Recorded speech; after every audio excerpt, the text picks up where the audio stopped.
Nous allons donc enchaîner avec une table ronde sur la sécurité opérationnelle, à la fois dans l'aviation et dans le maritime. Pour l'aviation, je suis très heureuse d'être à côté d'Alexandre Briot. Bonjour Alexandre, vous êtes Head of Compliance and Safety chez CMA CGM Air Cargo. À vos côtés, Bertrand de Courville. Vous êtes ancien commandant de bord. Vous avez aussi été Head of Flight Safety chez Air France et vous êtes aujourd'hui conseiller sécurité pour le courtier Gallagher. Je crois que vous avez tous un micro pas trop loin. Et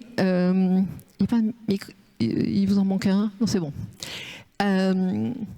Et peut-être qu'une hôtesse peut venir. Alors je suis désolée, nous changer les verres, c'est une expédition. Il faut passer par derrière, tout là-bas. Et je pense qu'il nous manque des verres. Si vous passez par derrière, vous allez trouver tout au fond à droite des verres pour changer les verres. Merci. Parce que je vous avoue qu'on a besoin d'eau facilement ici. Et donc, pour le maritime, c'est André Gaillard qui va nous expliquer un peu ce qui doit se passer en matière de sécurité. André, vous êtes président de la Fédération française des pilotes maritimes basée à Paris, paradoxalement. On va peut-être commencer avec un mot de contexte. Je pense que c'est bien que chacun de vous nous pose un peu son quotidien. Et commençons par vous, André, si vous voulez bien. On a une image du pilote qui n'est pas forcément la bonne. Alors, c'est quoi un pilote maritime? Qu'est-ce que vous faites au quotidien? Je vous laisse nous raconter, puis je montrerai quelques images au fil de votre explication. Merci Cécile, et puis bonjour à toutes et bonjour à tous. Tout d'abord, merci à Pascal Dubois pour cette invitation. J'ai passé une journée formidable hier et puis ça continue aujourd'hui, des sujets très intéressants et qu'on n'a pas l'habitude de voir et de traiter, nous, les pilotes maritimes. Alors, que sont les pilotes maritimes? Qui sont-ils? Donc, les pilotes maritimes sont des anciens capitaines au long cours, anciens commandants dans la marine marchande, qui sont des experts, qui sont devenus des experts de la manœuvre portuaire, des experts du lieu et des experts aussi du travail en équipe. On en reparlera certainement tout à l'heure avec mes collègues de l'aérien. C'est quelque chose qui est devenu très important. Alors, des experts du lieu, le pilote est un spécialiste d'une zone géographique donnée. On est pilote de Marseille-Fos ou pilote du Havre, on n'est pas pilote de tous les ports de France. Des experts de la manœuvre, parce que la manœuvre du navire, ça consiste à faire évoluer le navire dans un espace confiné, et on y reviendra peut-être plus tard. Les navires on a beaucoup parlé de gigantisme hier et même ce matin. Les navires ont énormément grandi, ce qui n'est pas forcément le cas des infrastructures portuaires. Elles n'ont pas grandi dans la même proportion que les navires. Et enfin, un expert du travail en équipe, parce qu'on va y revenir en matière de gestion du risque, puisque notre métier, c'est la gestion du risque. C'est un travail qui est d'abord un travail d'équipe. J'ai passé pas mal de photos, peut-être une explication sur celle-là. C'est ce qu'on voit de là-haut? Alors ça, c'est ce qu'on voit depuis la passerelle d'un porte-conteneur de 400 mètres. Quand on accoste, vous voyez en bas, il y a l'officier de port qui est en train de vérifier, là c'est la voiture de l'officier de port, qui est en train de vérifier la position de la coupée qui permet à l'équipage ou au docker de monter et de descendre du navire. Et il vérifie que la coupée ne va pas être posée sur un bollard d'amarrage. Donc vous voyez, on est à peu près à 60-70 mètres de haut. Le bateau fait 400 mètres de long, 60 mètres de large et 15 à 18 mètres de tirant d'eau. Bon, je les ai déjà passés, mais juste voilà, pour qu'on se rend compte un peu de la dimension. Oui, alors celle-là est une photo qui est très intéressante, parce que ça, c'est ce qu'on voit de la passerelle pendant l'évitage du navire. Donc, on a l'impression que le navire est sur la terre. Vous voyez devant, alors c'est de nuit, on voit peut-être pas grand-chose, mais nous, on travaille aussi dans ces conditions-là. Vous voyez, il y a une usine qui est à droite. À gauche, on voit un champ avec des arbres. Et en fait, le navire est totalement au milieu de la zone d'évitage. Donc, c'est un navire qui fait 400 mètres. Il y a en gros 200 mètres devant, 200 mètres derrière. La zone d'évitage fait 800 mètres. Donc, c'est l'endroit où, la zone d'évitage, c'est l'endroit où on va faire demi-tour au navire. Et on a l'impression d'avoir vraiment l'étrave sur la terre. Et sur l'autre photo que vous avez passée tout à l'heure, on voit l'arrière du navire avec le remorqueur qui est en train de tirer. Et non, c'est pas des... Non, donc ça, c'est la mise à bord du pilote, ou par pilotine, ou par hélicoptère. Donc vous avez compris, le pilote, c'est quelqu'un qui monte physiquement à bord du navire pour assister le commandant du navire dans la manœuvre du navire. J'en ai retiré certaines, hein, c'est pas la peine de les chercher toutes, c'est pour ça. Je me tourne vers vous, spécialiste de l'aérien. Alexandre, un mot peut-être sur justement vous, votre quotidien, et ce qu'il faut avoir en tête avant qu'on parle sécurité. Alors moi, c'est beaucoup moins impressionnant que les photos de... Non, mais c'est parce que vous n'avez pas porté les photos, hein, c'est tout. J'ai vu sur les avions, c'est déjà très bien. Nous, dans le service safety, ce que nous faisons, c'est récupérer tout ce qui est reporting, principalement des pilotes, mais aussi de tout le personnel impliqué, de le traiter, d'en tirer les risques, et également d'analyser en fait toute l'activité avec ce prisme de la gestion des risques, pour pouvoir donner au management les mitigations à mettre en œuvre, et donc que le niveau de sécurité de la compagnie dans son ensemble soit maintenu à un bon niveau. Et nous, notre particularité aussi dans l'aérien, c'est qu'il y a une multiplicité d'acteurs. L'époque où les compagnies aériennes géraient tout elles-mêmes, la maintenance, l'assistance au sol, maintenant tout ça a été sous-traité. Concrètement, une opération de fret, vous allez avoir combien de personnes, fret aérien, vous allez avoir combien d'acteurs pour apporter, emporter On va avoir selon les escales, l'organisation de chaque escale, on va avoir entre une quinzaine et 25 maximum prestataires. Par exemple, il y a certaines escales où la personne qui va faire la palette, qui va peser la palette, qui va transporter la palette jusqu'à l'avion, qui va la mettre à bord de l'avion. Qui va l'emballer, hein. Depuis hier, on est béton sur l'emballage, qui va l'emballer. On a d'ailleurs les mêmes problèmes d'emballage que ce qui a été montré hier. Ce sont à chaque fois des personnes différentes. Et il rajoute à ça toutes les autres personnes qui vont tourner autour de l'avion, le repoussage, on en parlait juste avant avec le repoussage électrique. La liste est infinie et elle va varier selon les lieux et les réglementations de chaque pays. Bertrand, de votre côté, qu'est-ce qu'il faut avoir en tête ? On imagine un avion, on en a tous pris beaucoup, on en plaisantait l'autre jour. C'est quoi vos enjeux ?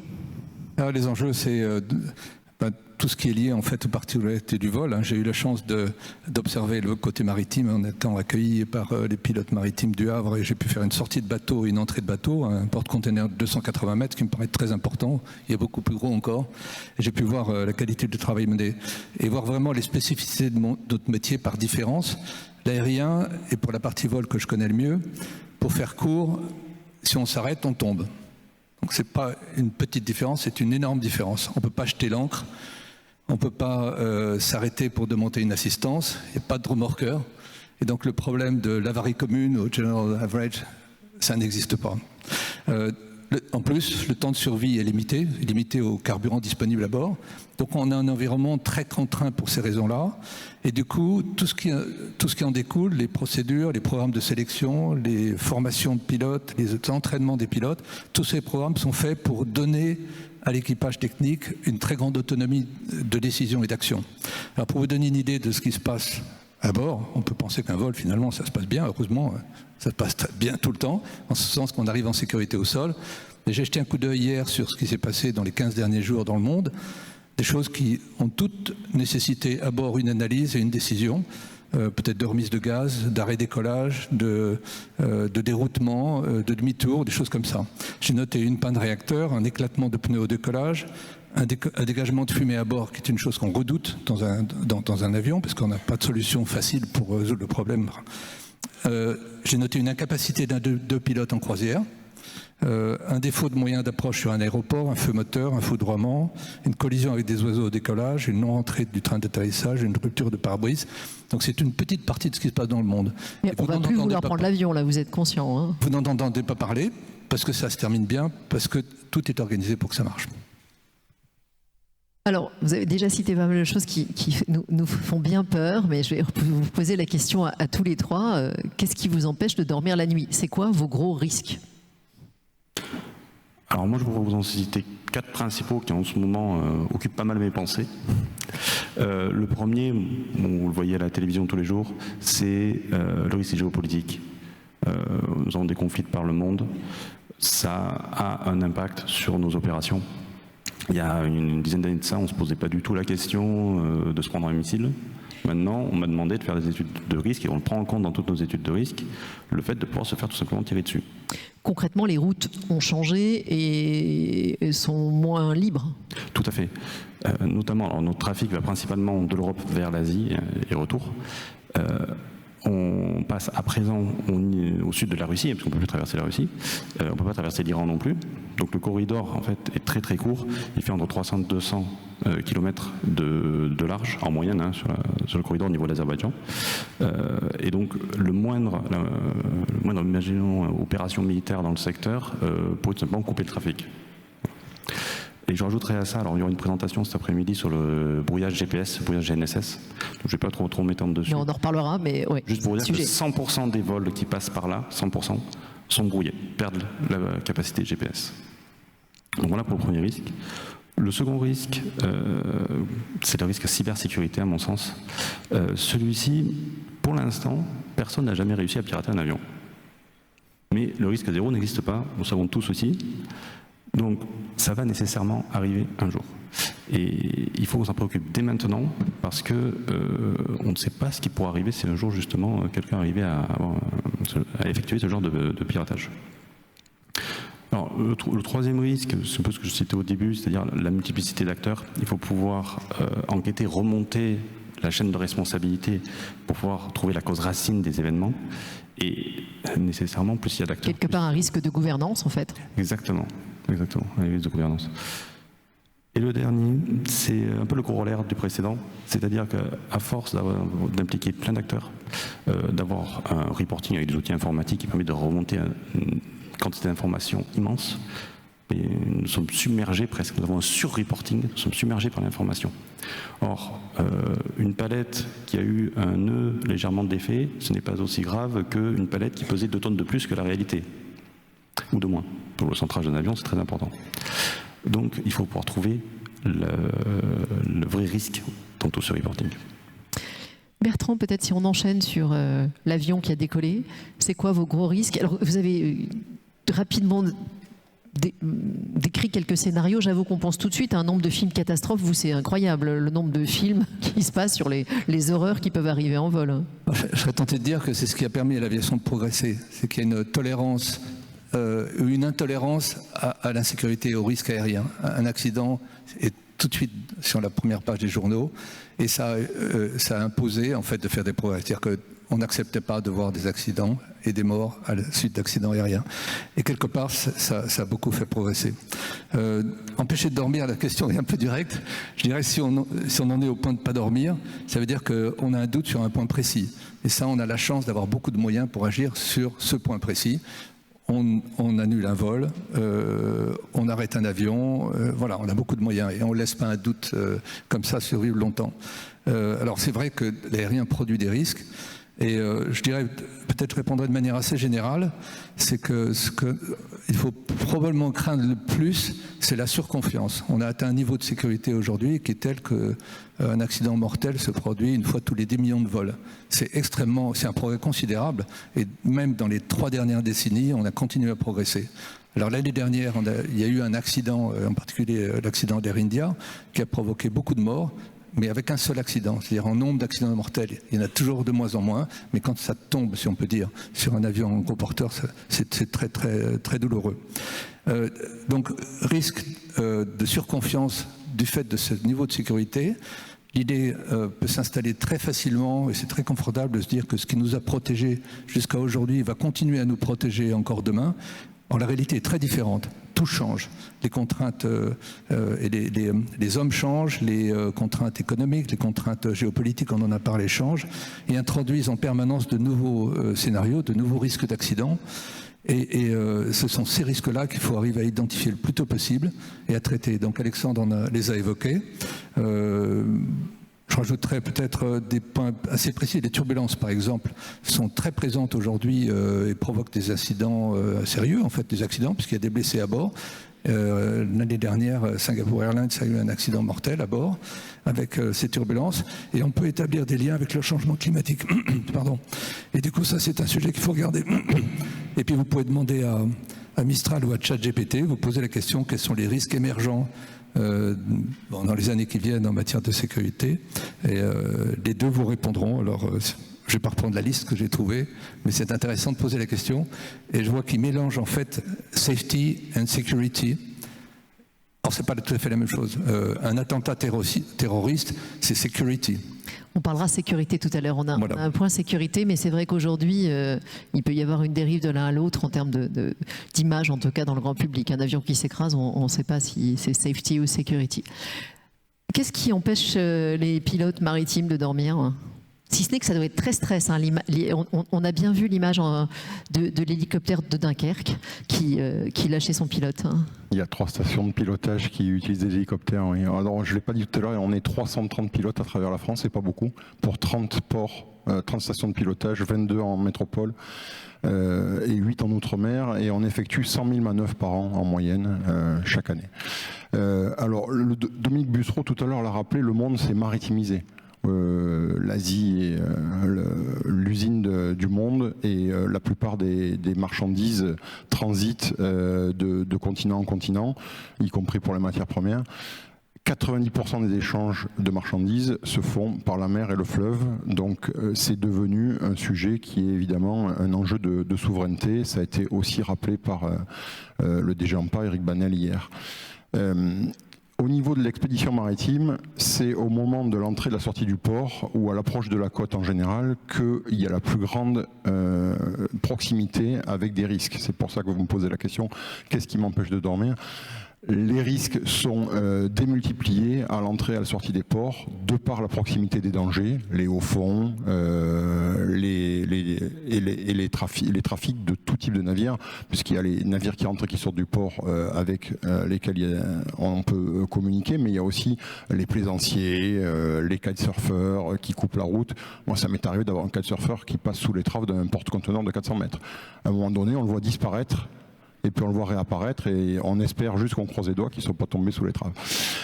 Les risques auxquels on pense, nous, en tant que pilote, ils sont assez simples. Il y a l'échouement, il y a l'abordage, il y a la collision. Voilà, donc l'échouement, donc on évolue nous aussi dans 4 dimensions, comme dans l'aérien, il y a en particulier dans les ports à marée. Je vais poser la question parce que vous m'avez déjà répondu, mais c'est quoi la différence entre l'échouement et l'échouage pour ceux qui sont de l'aérien? L'échouement, c'est involontaire, l'échouage, c'est volontaire. Donc on parle d'échouage en bassin quand on fait des réparations sur un navire. On parle aussi d'échouage, il y a des manœuvres d'échouage en sécurité. Si jamais le navire a une voie d'eau, on peut être amené à s'échouer volontairement dans un endroit qui a été déterminé à l'avance pour pouvoir sauver le navire et pour éviter qu'il coule. L'abordage, ça a été abordé hier. Voilà, je pense qu'on est béton. 2 navires qui se rentrent dedans. Et puis la collision, c'est la collision entre un navire et un quai ou entre un navire et une grue. On parlait de porte-conteneurs géants tout à l'heure. On a tous les images en tête de l'accident de Jebel Ali il y a quelques années où il y a un des premiers gros porte-conteneurs qui a touché un portique et qui l'a fait tomber. Et le portique est tombé sur des conteneurs qui ont explosé, qui ont pris feu. Donc les conséquences de ces 3 risques sont évidemment un risque économique pour le navire, pour les dockers si la grue est disparue. Vous savez qu'il faut plusieurs années pour commander une grue et la recevoir et l'installer. Et puis l'indisponibilité du quai. Et puis il y a des risques en matière humaine évidemment, des blessés, des morts, risque d'incendie, risque d'explosion. Donc les risques sont nombreux. J'ai envie d'enchaîner directement avec vous. Alors concrètement, comment on fait pour réduire ces risques ? Alors hier, quelqu'un a dit pendant une table ronde que 80 ou 90% des accidents étaient dus à des erreurs humaines. C'est pas faux, mais c'est une vision des années 70. Jusqu'aux années 60 et jusqu'aux années 70... C'est un boomer. Jusqu'aux années 60, années 70, on a amélioré la sécurité dans les industries à risque. Alors les industries à risque, c'est l'aviation, le transport, le nucléaire. Principalement. On a amélioré les conditions de ces industries à risque et on a baissé le risque d'accident en améliorant les matériaux, en améliorant les produits avec des meilleurs... On n'a plus aujourd'hui d'avions qui se désintègrent à 10 000 mètres parce qu'il y a une porte qui a été mal conçue. C'est fini. À partir des années 70, on s'est plus attaché aux facteurs humains. Donc tout ce qui est RH, relations dans le cockpit, on parle de CRM qui était au départ du cockpit. Avec les cockpits, vous allez bouffer sur le terrain de vos voisins, là. C'est quoi le... Parlez-nous bateau. On parle de la même chose et ça a été déclenché en particulier, tout le monde l'a en tête aussi, 1977, l'accident de la catastrophe de Tenerife, qui est la plus grande catastrophe dans le monde aérien, avec plus de 500 personnes qui sont décédées. Donc le facteur humain, on a beaucoup travaillé sur le facteur humain et puis les années passées, les années suivantes, on a continué à progresser et on parle aujourd'hui de risques systémiques et de risques organisationnels. Donc on s'est posé la question de savoir qu'en fait il n'y avait pas que le bateau ou l'avion, mais qu'on évoluait dans un système, en particulier nous, le remorqueur, les officiers de port, les lamaneurs, etc., la capitainerie, et puis organisationnel parce qu'on parle de recrutement, de formation initiale, de formation continue, de temps de repos, de temps de travail. Donc tous ces facteurs doivent être pris en compte. Et quand il y a un accident, c'est ce qui est schématisé sur ce diagramme, qui est le fruit du travail de James Reason, qui est un chercheur britannique dont on a commémoré le décès, le premier anniversaire de son décès il y a quelques mois à peine. James Reason a mis en place ce qu'on appelle le Swiss Cheese Model. Et donc, quand on aligne les trous sur tous ces systèmes qui ont été mis en place pour éviter les accidents, cela mène à l'accident ou à l'incident. Mais en multipliant les couches, on a moins de risques d'accident. Et puis, il y a, sur ce schéma aussi, c'est très important, l'importance du retour d'expérience. Et ça, que ce soit dans l'aérien ou dans le maritime, on y reviendra peut-être tout à l'heure, mais on a vraiment beaucoup travaillé sur ce qu'on appelle le RETEX, le retour d'expérience. Bertrand, peut-être en commentaire aussi sur cette slide, c'est votre expérience. Alors, on a parlé du cockpit qui était accessible, ne l'était plus. Enfin, c'est toutes ces étapes-là. Oui, c'était tout le mérite de James Reason qui a réussi, avec ce simple schéma, à transformer complètement la vision qu'on avait des accidents, qu'on attribuait habituellement à une causalité directe, c'est-à-dire les acteurs de première ligne qui ont fait quelque chose qui en temps réel a eu des conséquences, donc on s'est intéressé à ça. Et il a le mérite, avec ce schéma, de montrer qu'il y a deux niveaux de causalité, directe certainement, mais causalité latente, c'est-à-dire tout ce qu'il y a dans ce qu'on appelle les défenses en profondeur et qui ont d'une manière ou d'une autre contribué aux accidents. Alors, peut-être la question sur les risques, je verrai 3 points qui permettront d'avancer. Travailler sur la sécurité en mode coopératif, c'est-à-dire qu'aujourd'hui on a des organisations très similaires dans les compagnies, une conduite des opérations très semblable, des règlements qui sont communs, des avions qui sont communs.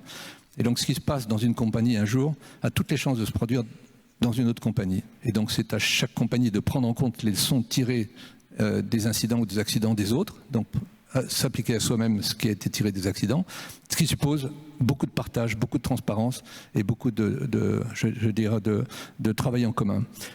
C'est fait dans le domaine technique. On arrête un avion de vol, en général, dans toutes les compagnies, s'il y a un problème technique. C'est beaucoup moins vrai aujourd'hui sur le plan des dysfonctionnements d'organisation. Donc, le schéma montre bien l'intérêt de le faire sur les dysfonctionnements humains. Donc ça, il faut vraiment progresser. Je parlais aussi d'investir sur les hommes. Quand on parle d'accident, on parle régulièrement d'erreurs humaines. C'est logique, hein, on est entre 70 et 80% des accidents qui ont eu une contribution humaine à l'origine. Ce qui est moins logique, c'est d'oublier la contribution des hommes à la sécurité.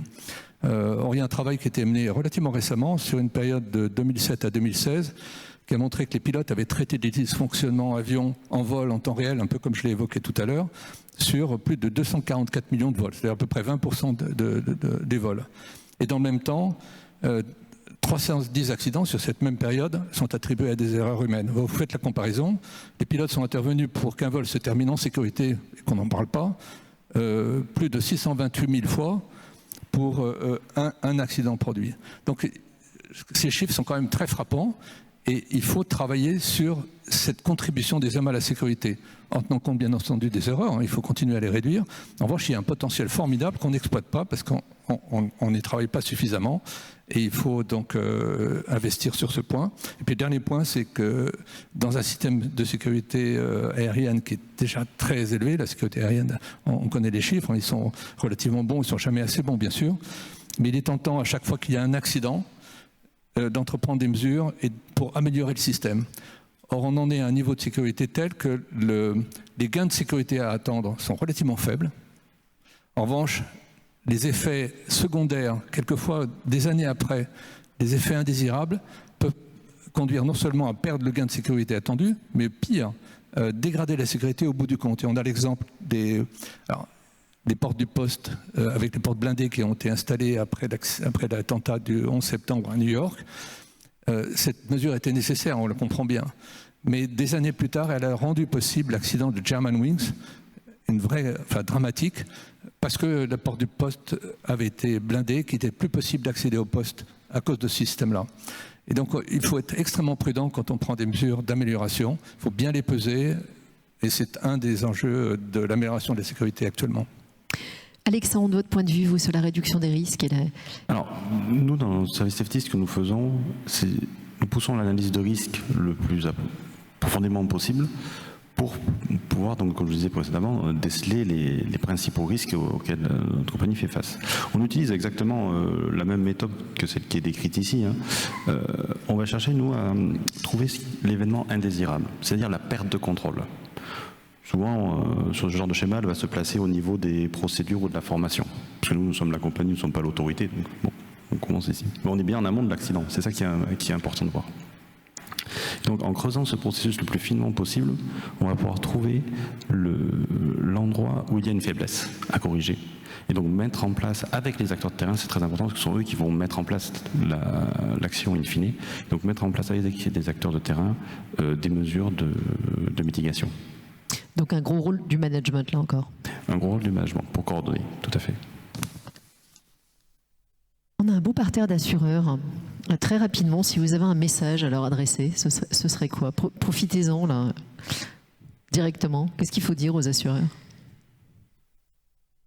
Moi, il y a deux choses qui me viennent à l'esprit. La première, c'est que tout à l'heure, Bertrand parlait d'erreur. Je pense que ce qui est important, c'est de parler le même langage, et avec l'aviation civile, nous parlons le même langage. C'est faire la différenciation entre l'erreur et la faute. La faute, c'est transgresser une règle, brûler un feu rouge, faire un excès de vitesse, conduire en état d'ivresse. Une erreur, c'est par omission, et l'erreur par définition elle est humaine, et la raison pour laquelle nous avons réussi à améliorer les conditions de sécurité dans les transports, c'est parce qu'on doit accepter que l'erreur est humaine et que les êtres humains, par définition, commettent des erreurs. Et donc le but, Bertrand disait de réduire le nombre d'erreurs, mais le but c'est surtout de les détecter, et donc de les détecter et de les corriger. Et pour les détecter et les corriger à temps, il n'y a une seule chose qui peut nous sauver, c'est le travail d'équipe. Et donc il faut comprendre que quand il y a un accident qui amène une catastrophe, comme on a pu l'aborder tout à l'heure, il n'y a pas une seule personne qui a commis une erreur, il y en a généralement plusieurs. Parce que quand une personne commet une erreur, le travail d'équipe permet de corriger ces erreurs. Et donc on l'a bien vu aussi sur le diagramme. Mais soyons clairs, l'erreur est assurée. C'est ça le message. Votre deuxième message? Le deuxième message, si on parle d'avenir, c'est, puisque vous êtes tous ou quasiment tous assureurs, on a parlé des technologies de demain, les drones, les navires téléopérés, les navires autonomes, puisqu'il y a l'OMI qui travaille actuellement sur le code MASS, donc MASS c'est pour les navires purement autonomes. Et la question qui va se poser, c'est qui est responsable? Est-ce que, en matière de navires autonomes, est-ce que c'est l'analyste programmeur qui a rédigé les lignes de code pour éviter que deux navires se rentrent dedans qui est responsable? Pour un navire téléopéré, est-ce que le gars qui est dans sa cabane à l'autre bout du monde et qui téléopère un navire est considéré comme le capitaine du navire? Et ça, c'est un vrai problème qui va se poser pour les assureurs. Soyons clairs, André est en train de faire un appel à groupe de travail, donc si vous voulez travailler sur ces sujets-là. Bertrand, votre message aux assureurs, ce serait quoi? Alors, comme je travaille pour un gros courtier Gallagher, qui est, je pourrais juste dire que ce que fait Gallagher, en tout cas, c'est qu'ils sont engagés pour soutenir, apporter des accompagnements opérationnels auprès de leurs compagnies clientes. Et c'est à cette équipe que j'appartiens. On apporte du conseil, on travaille sur, en particulier, les ground losses, tous les incidents et les dommages au sol qui représentent un très gros volume de coûts pour les compagnies et pour les assureurs. Et puis également, donc Gallagher fait partie de la Flight Safety Foundation et fait partie du Board of Directors. Donc je dirais que ce que fait Gallagher, c'est un vrai engagement auprès des compagnies clientes pour améliorer la sécurité. Voilà. Un message. Et moi, pour ma part, c'est plus une question, enfin une piste de réflexion qu'un message. C'est au travers de tous les risques que nous avons décrits précédemment, comment les assureurs les appréhendent et comment nous pourrions mieux travailler, donc avec acteurs de terrain et assureurs, pour mettre en adéquation la couverture d'assurance avec le risque opérationnel. On va conclure. Ma dernière question, j'ai l'impression, André, que vous avez déjà répondu. Je voulais qu'on se projette un peu vers l'avenir. Alors, est-ce que vous voulez nous ajouter une autre projection ou c'est ce message sur les drones qui vous paraissait important ? Non, j'avais anticipé en effet la dernière question sur l'avenir. Je vous remercie, mais je reviens encore une fois sur, il y a des experts aussi dans la salle, sur quand on analyse un accident, essayer de déterminer toutes les causes qui ont conduit à cet accident, et c'est jamais une seule cause, il n'y a jamais une seule personne qui est responsable d'un accident. Il y a toute l'histoire de l'accidentologie récente le démontre, il y a toujours plusieurs causes quand il y a un accident qui mène à une catastrophe. Ça, c'est quelque chose qui est vraiment le message à retenir. Bertrand, ce qu'on doit retenir de cette table ronde sur les vols autonomes et sur ces sujets-là. Non, si vous souhaitez, ou c'est quoi pour vous ce qu'on doit retenir comme message en matière de safety? C'est investir sur les hommes, ça me paraît essentiel. Vraiment s'intéresser plus aux hommes et aider les équipages avec la technologie à assumer cette position un peu particulière en vol. Il faut trouver les solutions rapidement, il faut réduire les cas et les scénarios où vraiment l'équipage a des informations confuses, ambiguës. Il faut vraiment les aider à faire ce travail et à prendre des décisions de haut niveau. Et je pense que là, il y a un effort à faire, mais ça suppose qu'on comprend bien le fonctionnement des hommes et qu'on accompagne leur travail. Vous m'aviez parlé de paranoïa raisonnable, c'est un mot à retenir, ça ? De paranoïa raisonnable. Ah oui, certainement. Ça, je le dois à James Reason. J'ai eu la chance de travailler avec lui quand j'étais à Air France et de le faire venir à Air France. Et on cogitait sur les messages à passer en interne dans la compagnie. Et on est arrivé à deux messages. C'est ne jamais oublier d'avoir peur. Comment aider une compagnie à rester toujours attentive. Et il a reformulé ça en disant qu'il faut mettre dans toutes les actions un zeste de paranoïa, mais pas empêcher les gens de dormir. Donc un zeste de paranoïa dans toutes les actions que l'on peut faire dans le domaine opérationnel, que ce soit la définition de procédures, des équipements d'avion, l'entretien, le chargement, avoir toujours un petit doute. Mais quand même, cette paranoïa doit rester raisonnable. Alors, je ne sais pas si ça existe chez une paranoïa raisonnable, mais ça exprimait bien l'idée. C'est peut-être pas chez les experts de la psychologie, mais dans l'aviation, on comprend l'intérêt. C'est ce que ça veut dire.